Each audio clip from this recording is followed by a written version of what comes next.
I'm very lucky that one of my routes in and out of Bristol includes this fantastic trail. It's National Cycle Network, Route 41. It goes alongside the River Avon. Bristol behind me, comes under Suspension Bridge, takes you all the way from Bristol to Portishead effectively. And I've ridden along here in tons of interesting conditions over the years, not least when it completely flooded on a neap tide. But it got me thinking about some recent rides that I've planned off-road that haven't maybe gone quite to plan, and also what I've learned over the years about planning road rides that perhaps might be of use to you. To me, this is what gravel bike riding looks like. But every time I plan a gravel bike route, it comes out like this.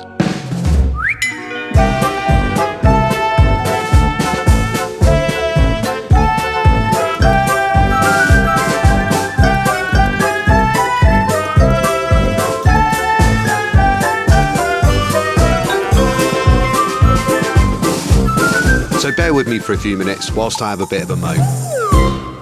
So I'm going to make a bold guess at this. You can't see the steepness of this, but it's pretty steep. It's very, very bouldery, and there's loads of tree roots, and there's just rocks everywhere. I mean, it's proper bridle path. You can see it's line of rocks along here, and I'm sure the Strava heat maps that I was looking at planning this route, probably all mountain bikers. And if you don't know, I have never ever ridden a mountain bike, not even to a pub, in any context, in any way, shape or form, even on the road. So I have no idea how much easier this would be on a mountain bike, but my guess is considerably easier than it is on a gravel bike. Jesus.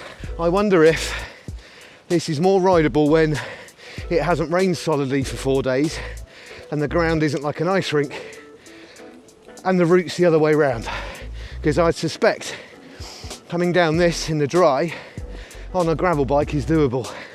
Although I'm saying that, it looks like Middle Earth up there. I watched Matt Page's Trans-Cambrian video earlier. It goes right across Wales, and he rode it first time he broke the record on a gravel bike, and I was like, oh, that looks good. And then he knocked, oh, I don't know, was it like an hour off by doing it again on a mountain bike. And I mean, I just don't know the difference. And honestly, I keep telling my mates I'm never even gonna ride a mountain bike, let alone get one.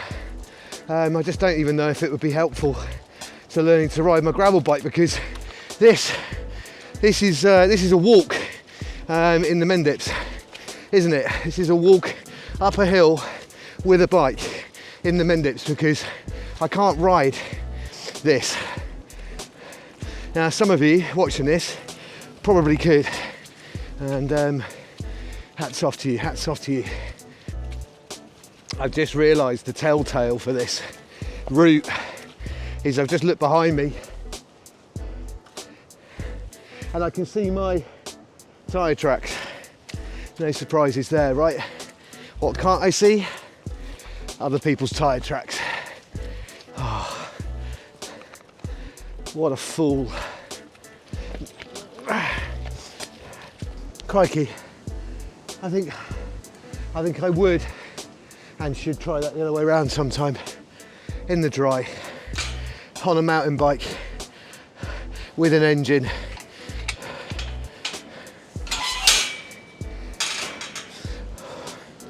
So blasted that I've got now to open and close gates. Okay, that's enough whinging and moaning from me. Let's have a look at a couple of thoughts on this. One of the reasons why I couldn't ride that particular bit of the trail is because of my skill level.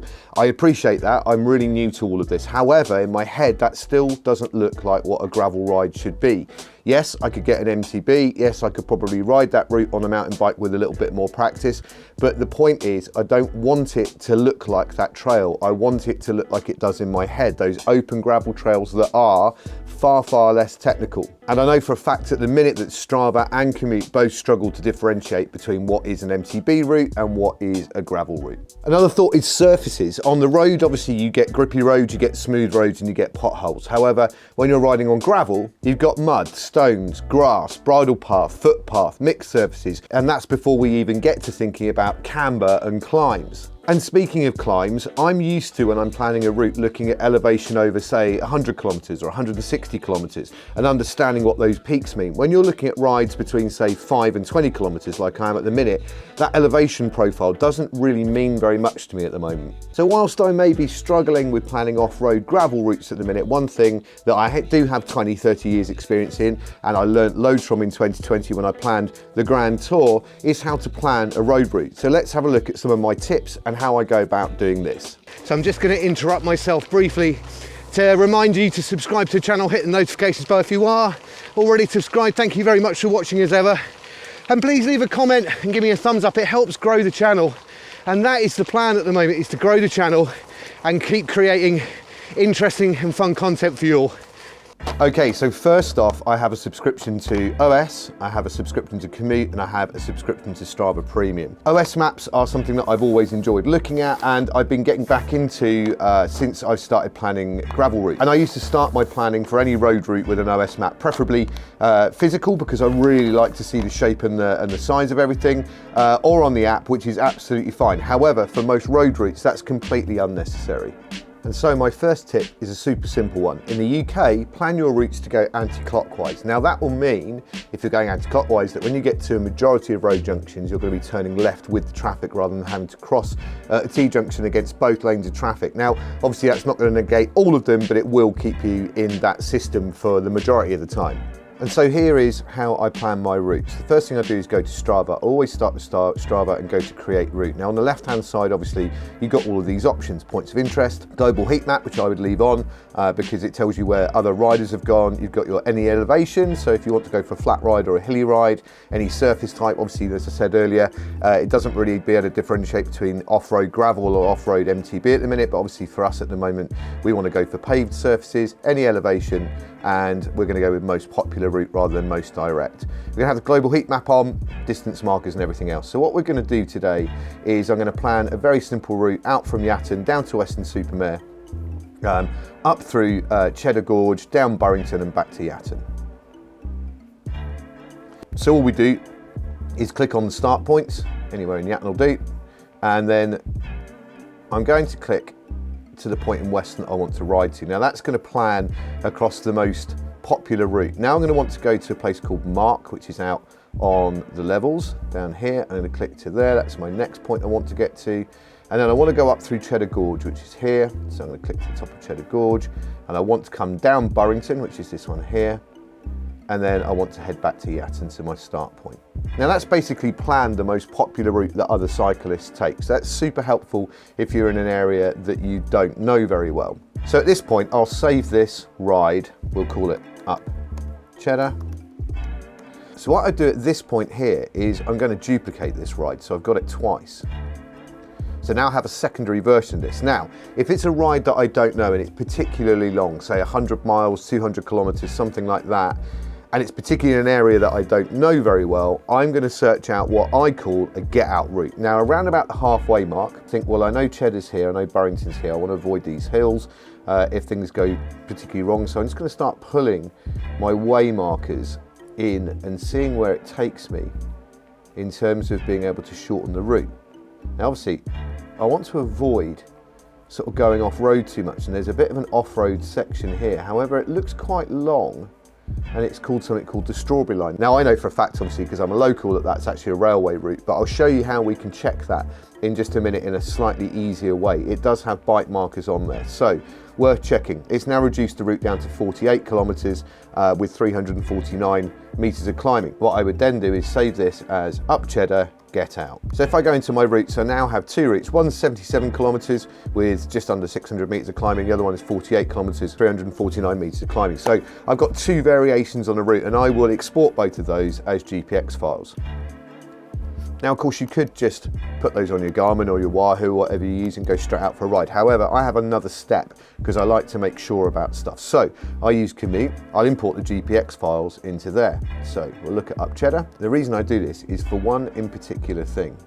So one of the reasons I do this is that on Komoot, people put in interesting notes along the way to tell you about things. Now, Monk's Hill Wall, that's a really high point. Now, what you can do, this is one of the main reasons I use this, so you can actually open Google Street View within Komoot and have a look at what's around you.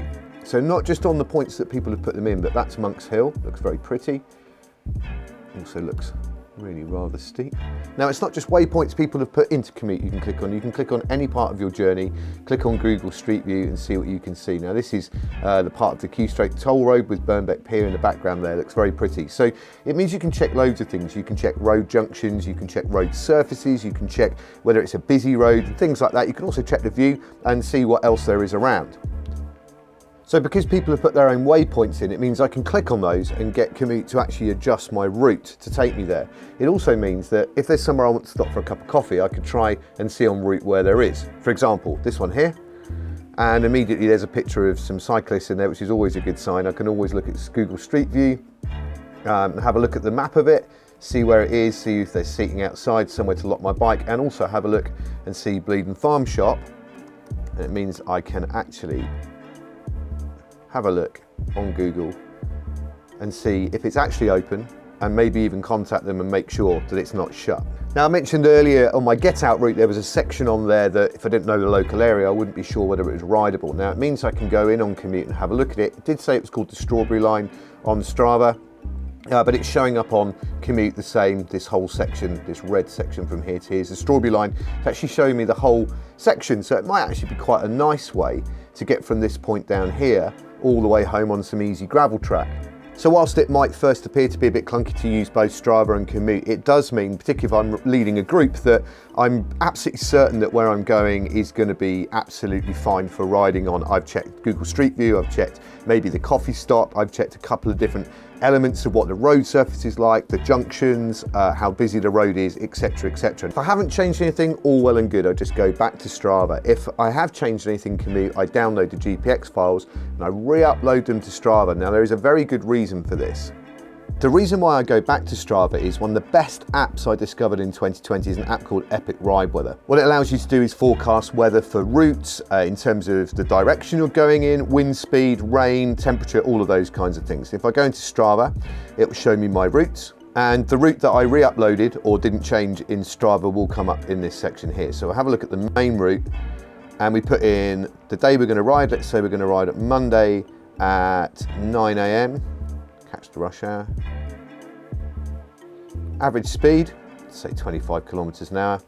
Forecast route, and there we have it. We've got our temperature, we've got precipitation, cloud cover, wind, and this map is so useful for wind direction. It may even mean, even to break the first rule of going anti-clockwise, it might even mean that you decide to reroute it the opposite direction so that you end with the wind. In the same way that you might plan to have your hills at the beginning or the end of a route, depending on how tired you're likely to feel, you could do the same thing using the wind, using this app.